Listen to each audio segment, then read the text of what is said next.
Okay, this is R3b in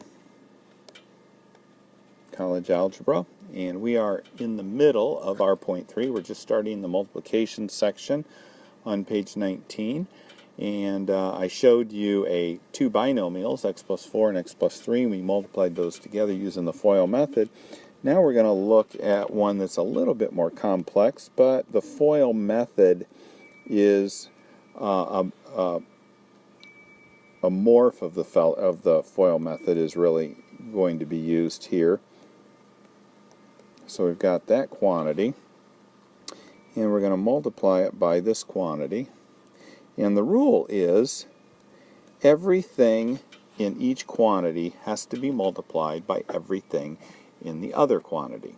Okay, and there's really two ways to do this. One is the horizontal method of doing this. The other one is the vertical method. And I'm going to show you both just because some of you might find one of the methods easier than the other. Alright, so the horizontal method for the most part means we're going to take this term and multiply it by this, and then multiply it by that. Okay, so let's take it times the 2y. So, and one of the things as far as multiplication is concerned is you can multiply anything. It does not have to be like terms. So I can multiply the 4x to the fourth y times 2y and get 8x to the fourth, what's y times y? Y squared. Now I'm going to multiply that times the second part here. So I get a negative, 4 times 3 is 12, x to the fourth times x squared, y times y is y squared. Okay?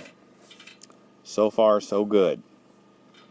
Now I'm going to multiply this times each one of these. Okay?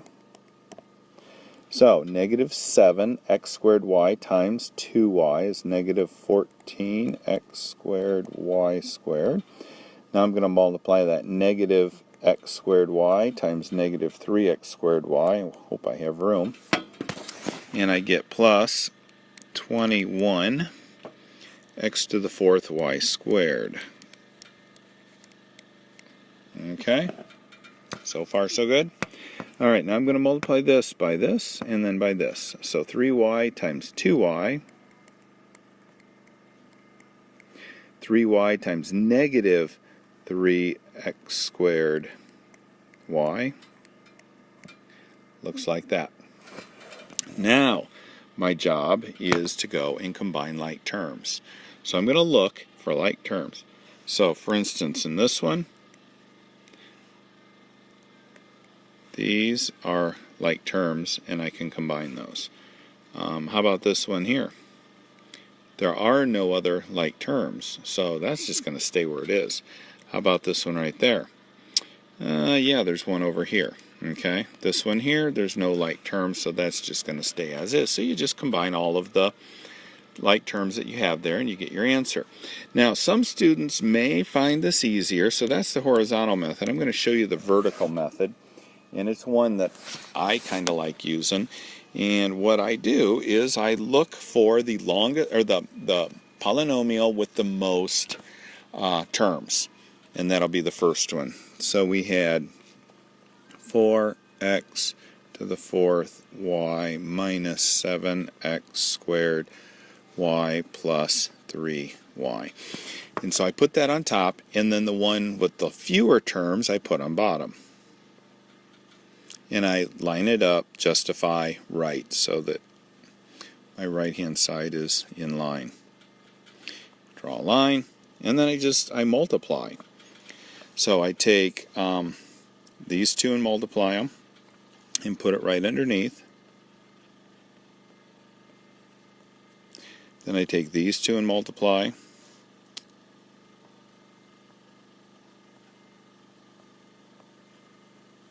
Then I take these two and multiply. Don't forget the sign. Then I take these two and multiply. So it's kind of like when you're multiplying multiple digit numbers. And that gives me 6y squared. And then I multiply those. And I get negative 14x squared y squared. and then I multiply those, and I get 8x to the 4th y squared. And then I just add my terms from there.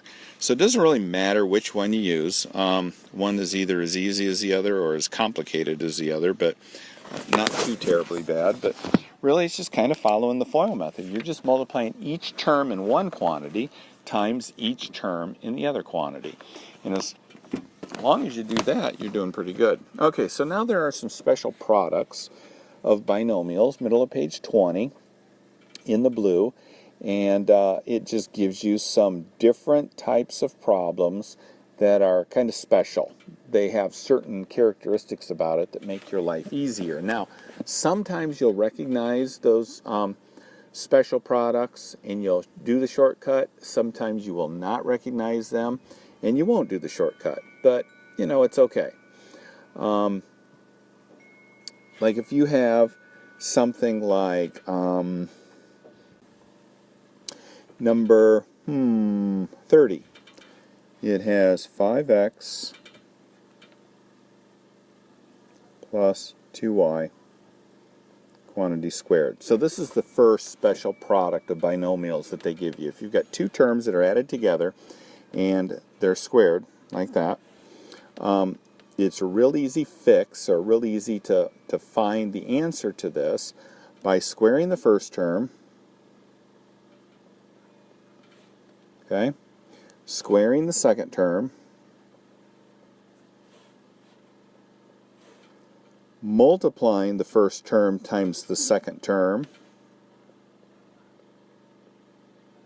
and then doubling it. Okay? So when you're done, you end up with 25x squared plus, 20xy plus 4y squared. Okay? So when you have two numbers added together and that quantity is squared, square the first term, square the second term, multiply the two terms together and double it, and that'll give you the middle term right there. All right, so when you subtract, we'd use the second part there, the a minus b, the quantity squared, and that would give you something like number 27. Okay, what does that say? Square the first term, square the second term,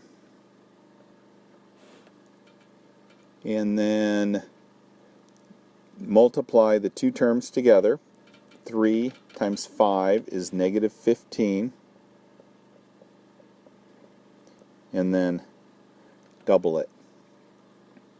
Okay, so 25x squared, 2 times negative 15 is negative 30, plus 9. Okay, not too bad. All right, let's look at the third special option here, and then I'll turn you loose. Third special option would be if you had something like x squared plus 3y and x squared minus 3y. So everything's the same except one has a plus sign, one has a minus sign. All right, so the rule for this is square the first term, okay, square the second term, put a minus sign between them. So this gives you x to the 4th minus 9y squared for an answer. Okay, and that's it for lesson R.3. 2 videos and you're good to go.